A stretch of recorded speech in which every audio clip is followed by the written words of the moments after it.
পূর্ণিমা চাকমা একজন ক্ষুদ্র নারী উদ্যোক্তা। জীবনে অনেক চড়াই উতরাই পেরিয়ে বর্তমানে কারুশিল্পের বিভিন্ন সামগ্রীর প্রস্তুতকারক ও ব্যবসায়ী। তার কারুশিল্পের সামগ্রীর প্রধান কাঁচামাল মহিষের শিং। এই মহিষের শিং তিনি সংগ্রহ করেন চট্টগ্রাম থেকে।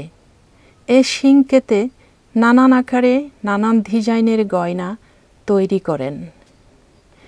এই গয়না হাতের বালা, গলার হার, কানের দুল, আঙুলের রিং ও চুলের কাঁথাসহ নানান কারুকাজে করা। এর আগে খাজা সবজি ব্যবসা করতাম, তারপরে শিক্ষাভাবের ব্যবসা করতাম। কারুশিল্প নিয়ে এটা দিয়ে যখন দেখতেছি পরিবার তাই স্বাবলম্বী হব, এভাবে চিন্তা করে দেখতেছি। এখন শুধু এই ব্যবসাটা আছে, হস্তশিল্প, কারুশিল্প। প্রথম থেকে মাসিক প্রোডাকশন হিসাবে একজনে কাজ করে। তারপরে যখন অর্ডার হয়, যখন জিনিস অর্ডার পড়বে, তখন 3 জন লোক কাজ করে আর কি প্রোডাকশন হিসাবে।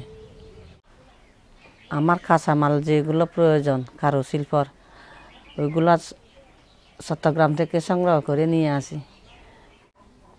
বর্তমানে আমার ব্যবসা খাগড়াছড়ি চলে বেশি, আর বাগাইছড়ি,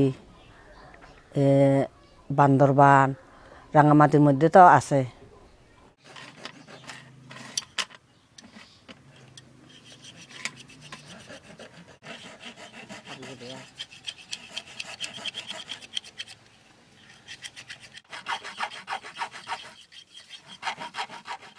এগুলো কোনোটা রূপা, কোনোটা সোনা দিয়ে অলঙ্করণ করা হয়। এ সমস্ত গয়না পার্বত্য অঞ্চলের বিভিন্ন অঞ্চল বাদেও চট্টগ্রাম ও ঢাকায় পাইকারে বিক্রি করা হয় এজেন্টদের মাধ্যমে। তাদেরকে আমি পাইকারি দিয়ে দিই, উনি পাইকারি নিয়ে বিক্রি করে, ওনার লাভটা উনি নিয়ে, আর বাদ বাকি আমারটা আমি নিয়ে আসি আর কি। লাভ তো অবশ্যই হয়।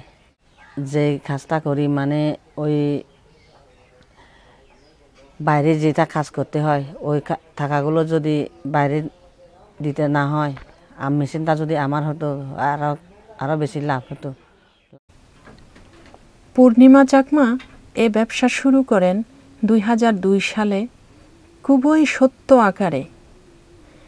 এটি বর্তমানে বাড়তে বাড়তে মাঝারি আকারের ব্যবসায় পরিণত হয়েছে। প্রতি মাসে লাভ থাকে 15 থেকে 20 হাজার টাকা। এভাবে শূন্য থেকে বর্তমানে মাঝারি উদ্যোক্তা হিসেবে নিভৃতে এগিয়ে যাওয়ার চেষ্টা করছেন পূর্ণিমা চাকমা।